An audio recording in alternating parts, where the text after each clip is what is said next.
Olá, turma. Então, vamos dar continuidade ao assunto de proteínas. É um assunto relativamente extenso. Nas aulas passadas, a gente conseguiu ver uma parte mais básica de proteínas, estudamos os aminoácidos, estruturas de um aminoácido, que são os blocos que constituem os peptídeos, as proteínas. Vimos a classificação também, vimos a classificação desses aminoácidos, classificação também de algumas proteínas, e hoje a gente precisa dar uma aprofundada nesse assunto, justamente levando em consideração a estrutura e a função dessas proteínas. Então, vamos lá continuar.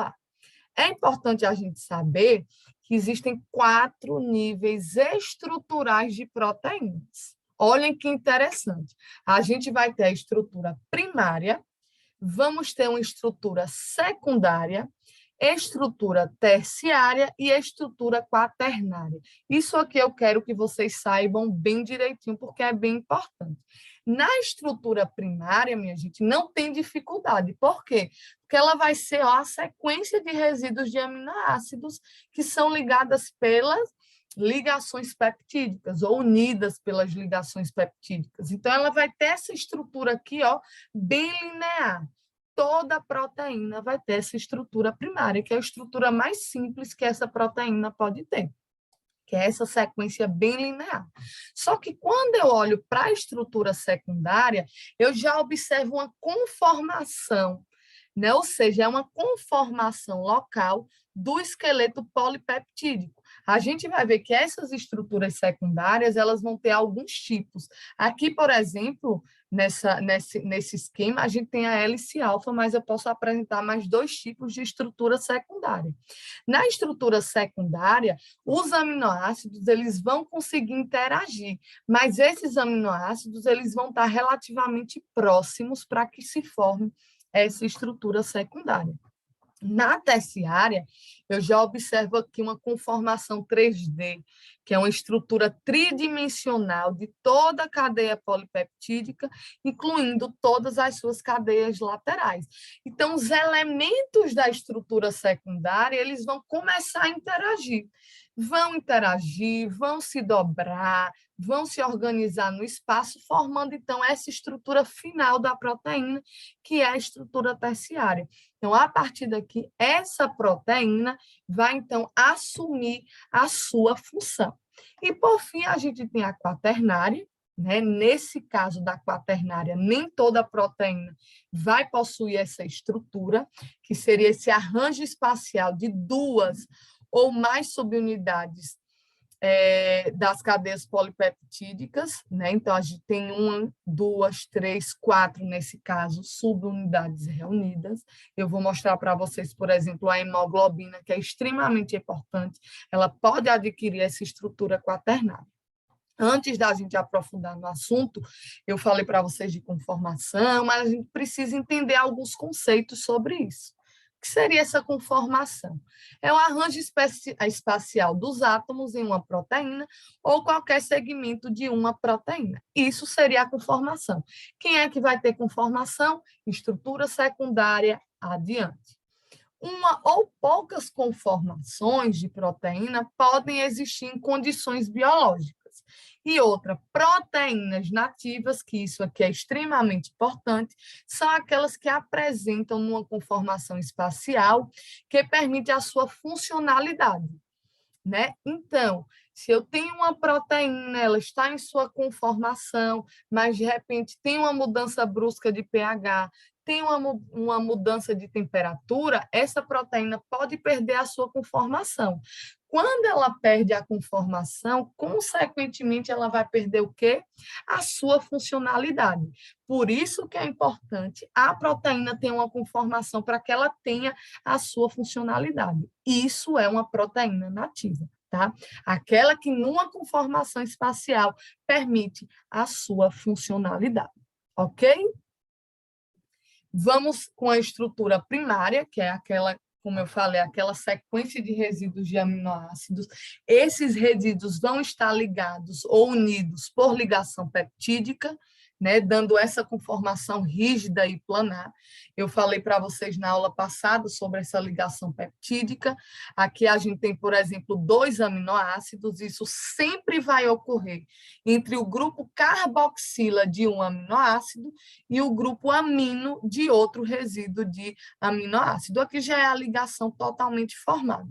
Nesse caso, que eu tenho essa estrutura bem linear, se eu mudar pH, se eu mudar a temperatura, essa ligação não vai ser desfeita.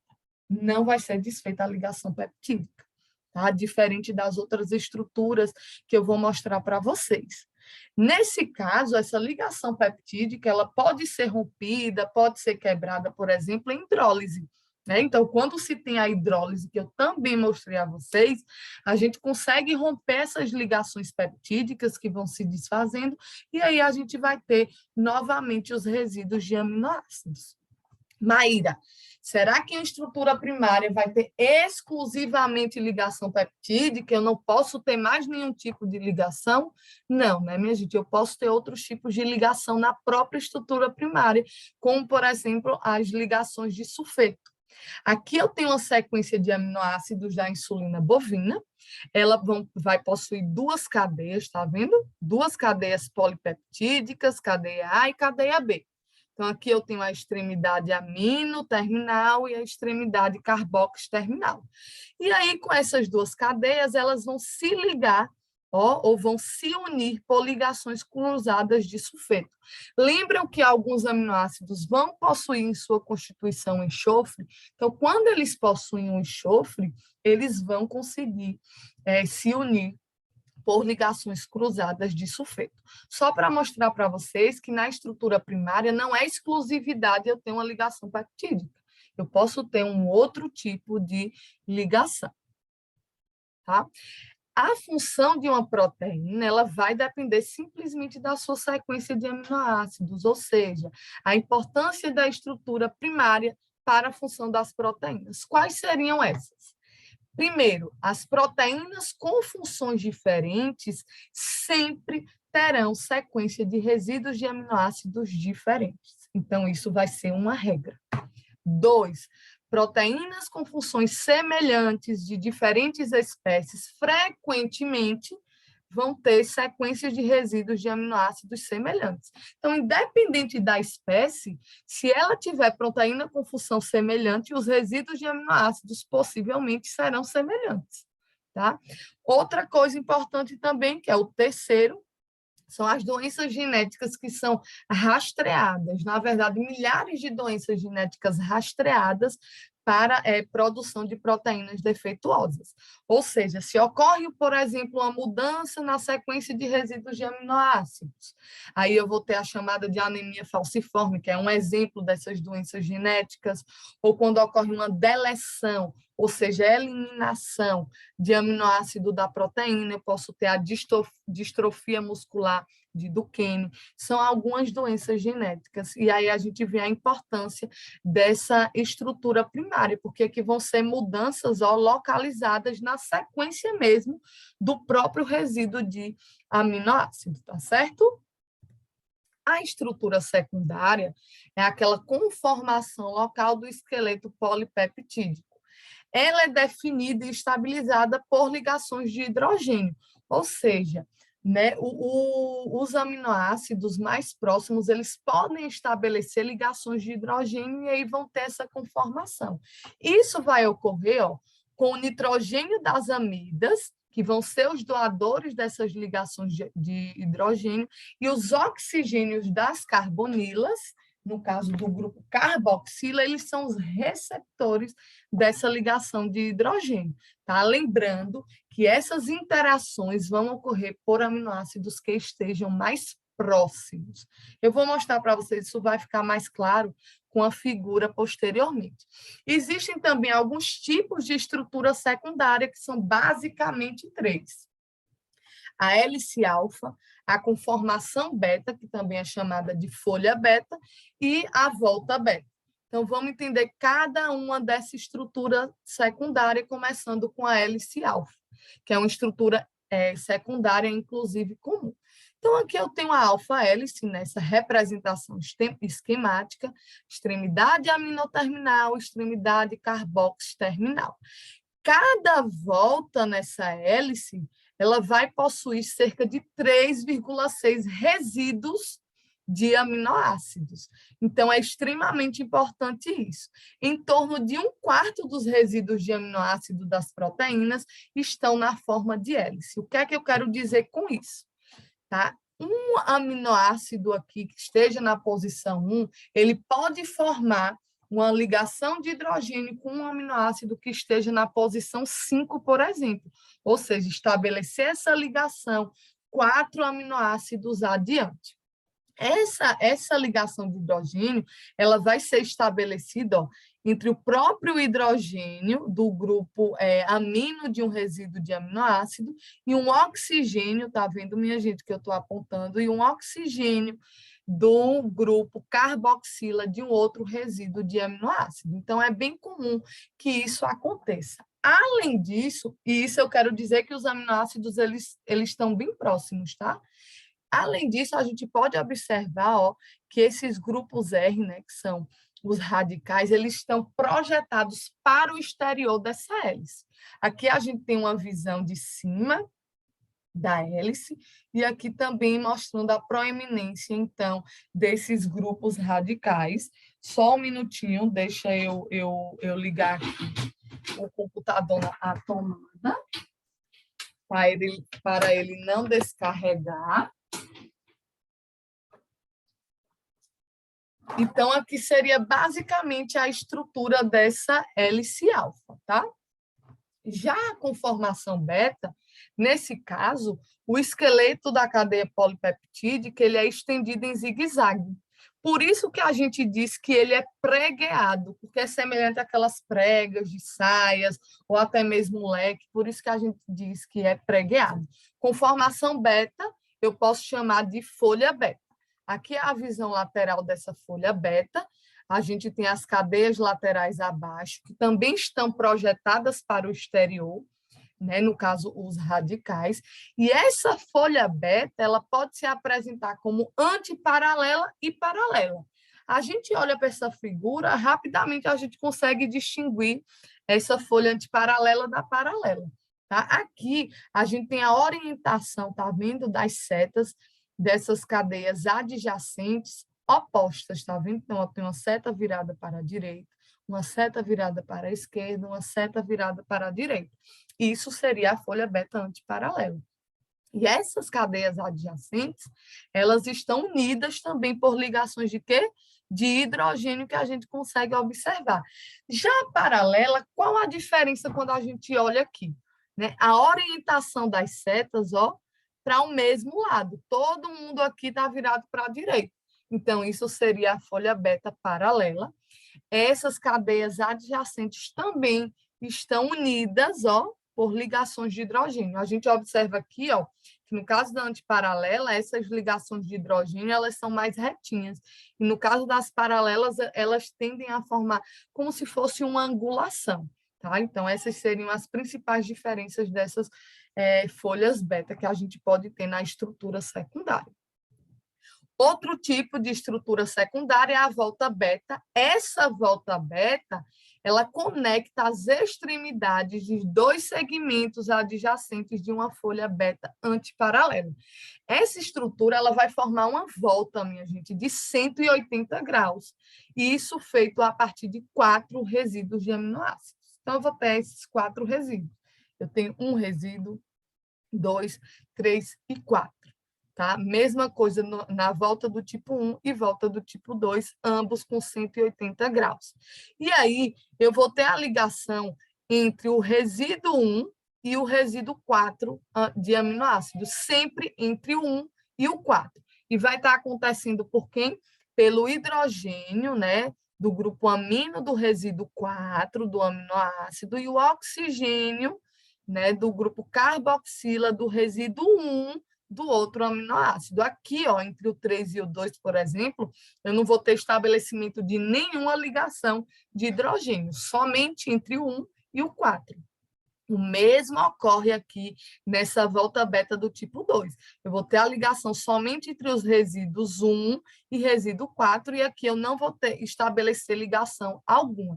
É muito fácil nessa estrutura secundária volta beta a presença de glicina, né, como a gente observa aqui, justamente por ela ser pequena, ela ser flexível, e também a presença da prolina, justamente pelo nitrogênio.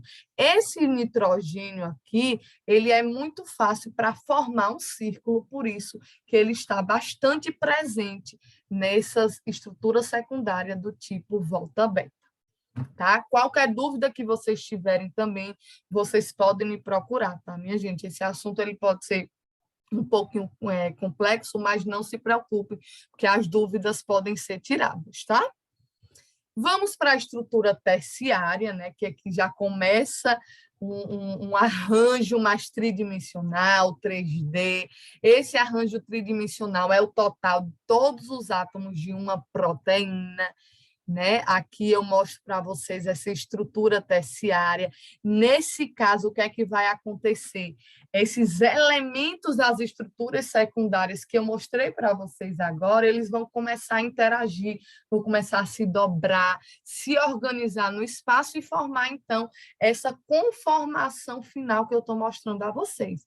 A partir daqui, eu vou ter a estrutura terciária. Essa estrutura terciária, minha gente, ela vai ser mantida por interações de grupos R localizadas em pontos distantes da cadeia polipeptídica. O que foi que eu falei para vocês agora?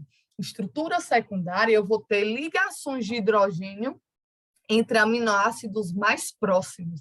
Na terciária, não. Na terciária, eu vou ter o estabelecimento de interações entre esses grupos R de aminoácidos mais distantes.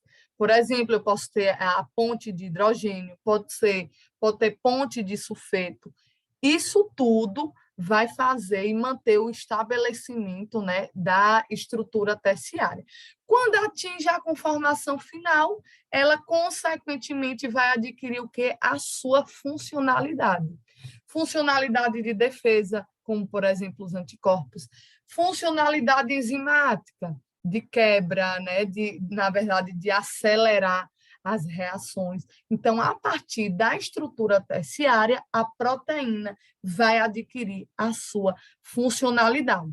Se eu mudo temperatura aqui, se eu tenho mudança de pH, eu vou perder essa conformação. E aí a proteína ela vai acabar perdendo a sua funcionalidade, tá? E a estrutura quaternária, né, que é o arranjo espacial entre subunidades proteicas, ele vai se diferenciar da estrutura terciária. Olha aqui, a estrutura terciária é a mioglobina, é formada por uma única subunidade. Uma única subunidade não vai dizer para mim que essa estrutura é quaternária. Tá? Para eu ter uma estrutura quaternária, eu vou ter que ter duas ou mais. E aí eu tenho a hemoglobina, que eu também vou explicar para vocês mais adiante, formada por 4, tá vendo? Subunidades. Aqui eu vou ter uma estrutura quaternária. Importantíssimo, nem toda proteína vai ter essa estrutura quaternária. Tá? Nem toda. Numa estrutura terciária, por exemplo, com uma subunidade, eu já tenho uma proteína com sua funcionalidade. Não necessariamente a proteína vai ter que ter essa estrutura quaternária, tá? Temos também o que mantém essa estrutura quaternária são as interações fracas ou, em algum caso, essas ligações covalentes, né, de compartilhar elétrons, né? Os átomos acabam compartilhando elétrons para ter essas estabilidades, tá? E aí a gente vai aprofundar ainda mais nessas estruturas terciárias e quaternárias, que são os mais altos níveis da proteína. E aí a gente consegue separar em 2 grandes grupos. Inclusive, eu já falei para vocês, aula passada, dei uma pincelada sobre as proteínas fibrosas e as proteínas globulares. Essas proteínas, elas vão estar nesses níveis mais avançados, mais altos da proteína, que é a terciária e estrutura quaternária, tá? Começando com as proteínas fibrosas, que são proteínas relativamente mais simples, elas vão possuir cadeias polipeptídicas arranjadas em longos filamentos, né, são mais filamentosos, e também ou folhas. Elas possuem estruturas, funções extremamente importantes, como função estrutural, que ela vai garantir suporte, vai garantir forma, proteção externa aos vertebrados. A gente vai ver também que proteínas fibrosas elas podem estar na nossa pele, cabelo. Elas também vão fornecer força e flexibilidade. Importantíssimo, elas são insolúveis em água. Então, quando eu digo que ela é insolúvel em água, eu digo que ela tem o quê? Uma alta concentração de resíduos hidrofóbicos, ou seja, ela vai ter esses resíduos que não que tem aversão à água, ela não vai ter afinidade com a água. Esses resíduos hidrofóbicos, eles vão estar presentes tanto no interior quanto na superfície da proteína. Então, vamos ver alguns exemplos. A gente tem a alfa-queratina, a gente tem o colágeno, fibroína de seda, começando, então, com a alfa-queratina. A alfa-queratina, quando a gente pensa, a gente lembra das mulheres que cuidam dos cabelos, né? Essa alfa-queratina, ela vai estar nos cabelos, em pelos, em unhas, chifres de alguns animais, casco também de alguns animais, camada externa da pele, a gente vai ter queratina. E aí eu trouxe para vocês a estrutura de um fio de cabelo, né, para a gente entender como é essa alfa-queratina. Então, eu tenho aqui uma estrutura mais simples, né, que é a hélice alfa de queratina, é uma longa hélice, tá? Essa longa hélice, ela possui elementos mais densos, próximos às extremidades amino e carboxo terminal. Pares dessa hélice, ou seja, duas hélices dessas, minha gente, elas vão se enrolar no sentido anti-horário, formando essas duas cadeias em espiral enrolada. Então, duas dessas aqui que eu estou apontando vão se enrolar para formar uma dessa, são duas cadeias em espiral. A partir daí, essas duas cadeias espiraladas, elas vão se combinar. Elas se combinam e vão formar estruturas ainda mais complexas. Desculpe, que são chamadas de protofilamento e protofibrila, né? Protofilamento é uma estrutura com uma certa complexidade, e a protofibrila com uma complexidade ainda mais alta. Cerca de 4 protofibrilas só se combinam e formam o chamado de filamento intermediário. Então, aqui é o corte transversal de um fio de cabelo que a gente vê. Aqui a gente tem a forma mais básica, que é a hélice alfa. Duas dessas hélices alfa, elas vão se enrolar, lembra? Formando as duas cadeias espirais enroladas, tá vendo? Essas duas cadeias vão se combinar, formando o protofilamento e a protofibrila, e essas protofibrilas elas vão se combinar para formar o chamado de filamento intermediário. Isso é extremamente interessante. E a alfa-queratina ela é muito rica em resíduos hidrofóbicos de alanina, valina, leucina, isoleucina, metionina e fenilalanina, que são resíduos de aminoácidos que vão conferir essa característica hidrofóbica da queratina. Temos também o colágeno, que é muito importante, que é uma estrutura de um colágeno, né, que é essa estrutura também mais filamentosa. Aqui nós temos 3 hélices, né, que se enrolam a cinza em tonalidade azul e a roxa. Essas 3 hélices elas vão se enrolar no sentido horário, diferentemente da queratina, que é no sentido anti-horário. No caso do colágeno, é no sentido horário. O colágeno, quando ele tem essas 3 hélices enroladas, a gente vai ter a chamada de superhélice. Essa superhélice que a gente vê aqui, tem uma visão de cima, parece ser oca, mas ela é firmemente compacta. Então, é uma estrutura extremamente compacta. O colágeno, ele é muito importante porque ele vai estar presente onde? Em tecidos conjuntivos. Então, nos nossos tendões, em cartilagens, em matriz orgânica de ossos, em córneas do olho, tudo isso vai ter o colágeno. E esse colágeno, ele é formado por fibrilas. são as fibrilas de colágeno. Aqui é a estrutura das fibrilas, ó, de colágeno, que são supramoleculares, e elas vão formar, ó, triplas hélices de colágeno. A gente tem aqui, ó, um corte, uma seção dessa molécula de colágeno, que é essa tripla hélice. Elas se organizam, né, em uma variedade de formas, para que garanta, então, vários graus de resistência elástica mesmo. Por isso, a importância dessas fibrilas de colágeno, porque ela vai dar essa característica de resistência elástica.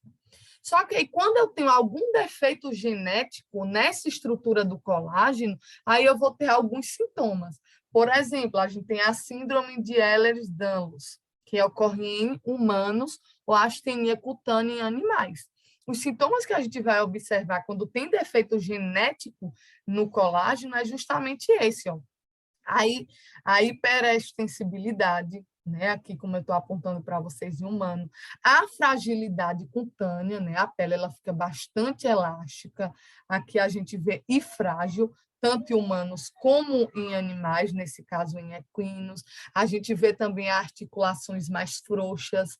Isso tudo são defeitos genéticos na própria estrutura do colágeno. No caso aqui, ó, de Ehlers-Danlos, a gente tem, por exemplo, a substituição de resíduo de glicina por cisteína ou serina, porque no caso dessa síndrome, existem algumas variações dela. Então, essa troca vai ser de glicina ou por cisteína ou por serina, que são resíduos de aminoácidos.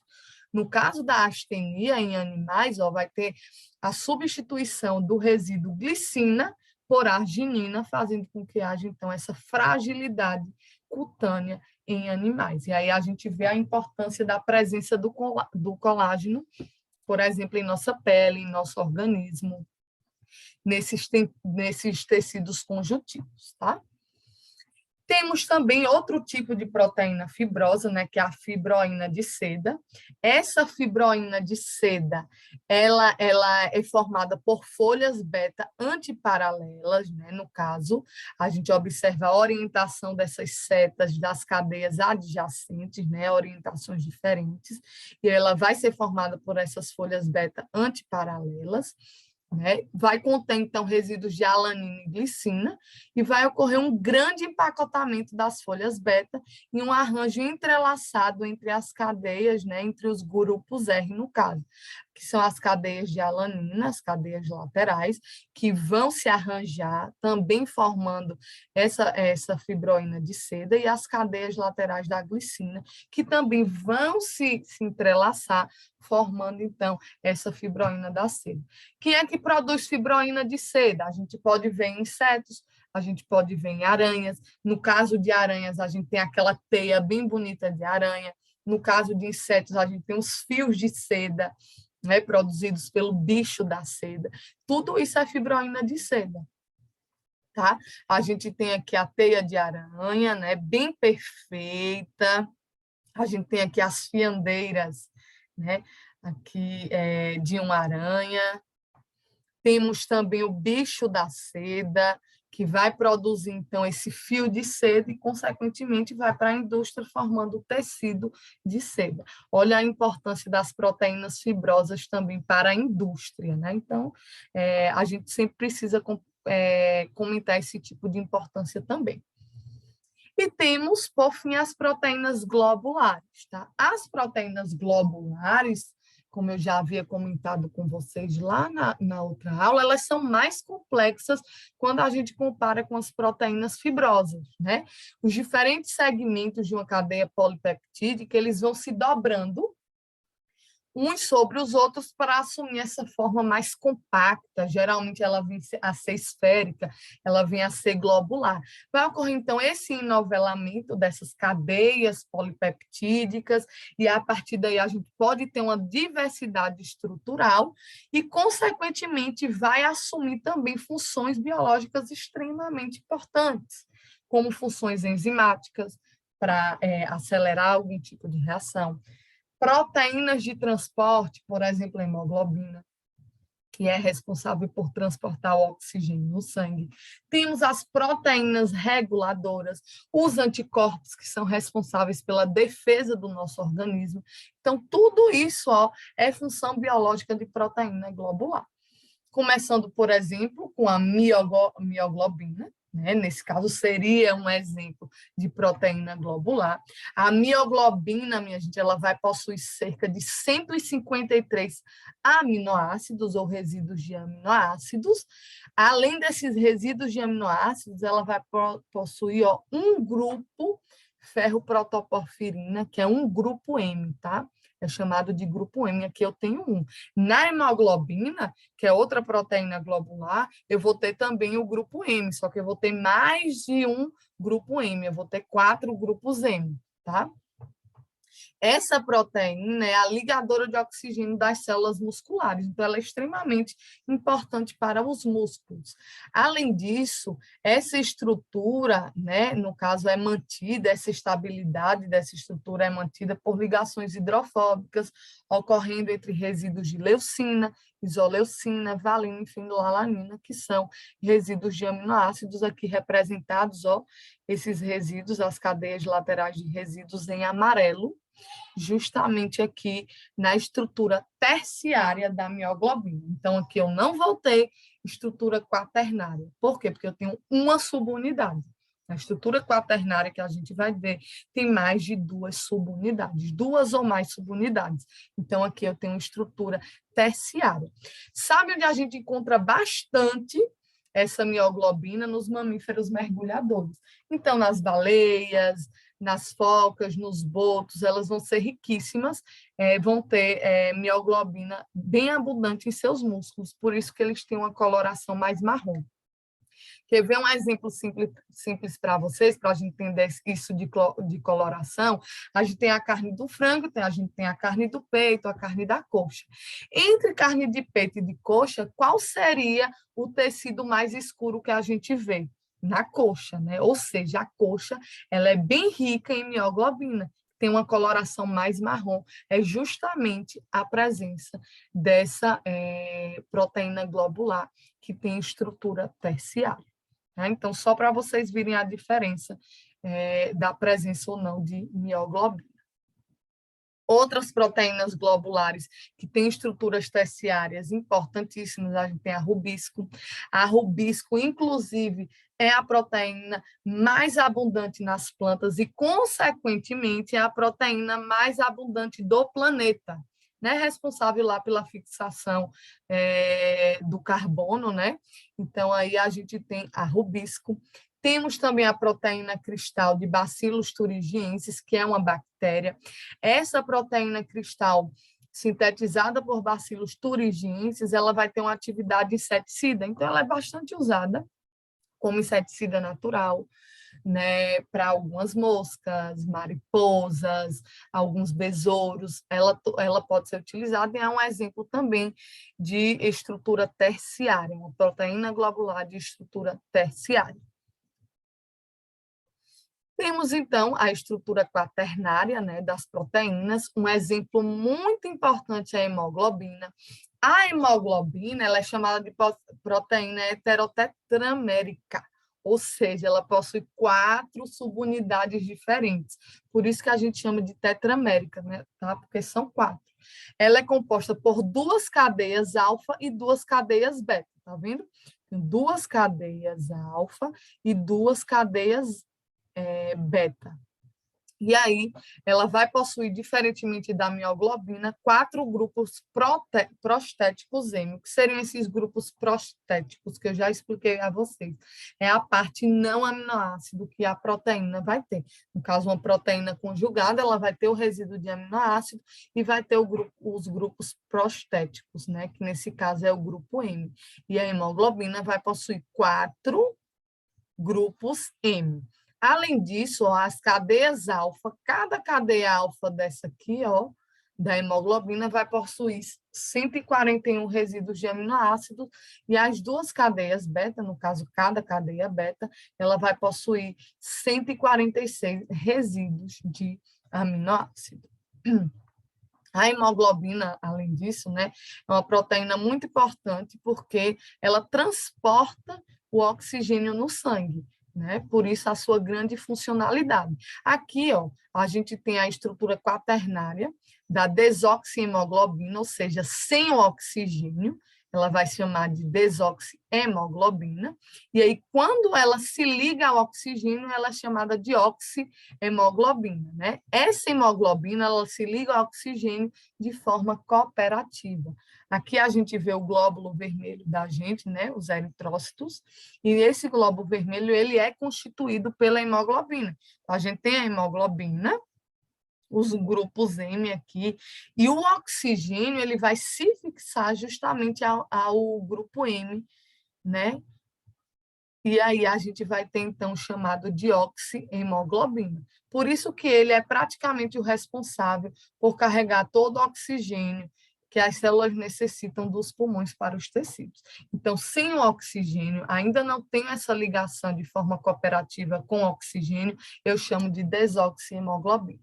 Quando eu tenho a ligação com o oxigênio, que aí vai dar a sua função de transporte, aí eu vou ter o chamado de oxihemoglobina, aqui é a cadeia, como eu já mostrei, em tonalidade cinza a gente tem as estruturas, no caso as cadeias alfa, e em tonalidades de azul, ó, a gente tem as cadeias beta, né? 4 cadeias polipeptídicas e 4 grupos M, tá? Que está escondidinho, tá? Mas temos 4 grupos M. Só a título de curiosidade, né? A gente tem a anemia falciforme, que é uma doença molecular da hemoglobina. Nesse caso, a gente tem a comparação, ó, entre os eritrócitos normais e aqueles defeituosos. Nesse caso, os glóbulos vermelhos com a conformaçãozinha de taça, né, normais. Aqui vai ser formado, então, por quê? Por hemoglobina normal. Aqui não é hemoglobina, tá? Que a gente está mostrando aqui é que esses glóbulos vermelhos são constituídos por hemoglobina. E do outro lado, a gente tem aqui os eritrócitos de formas variadas, né? Ela não vai ter esse formatinho de taça, tem formatos variados, né? Alguns pontiagudos, outros em formas de foice, e aqui seria uma característica da anemia falciforme. Ela vai se apresentar desse jeito. Você vê que aqui a gente tem uma abundância maior desses eritrócitos, e aqui uma menor quantidade. E aqui vai ser formada, então, por hemoglobina defeituosa, tá, minha gente?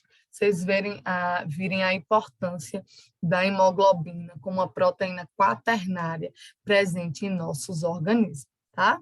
Então, encerramos a aula por aqui. Qualquer dúvida, vocês podem me procurar, podem mandar e-mail, né? A partir da próxima aula, a gente já vai ver outro composto orgânico, que são os carboidratos. Então, espero que vocês tenham entendido o assunto. Ótimos estudos e até a próxima aula.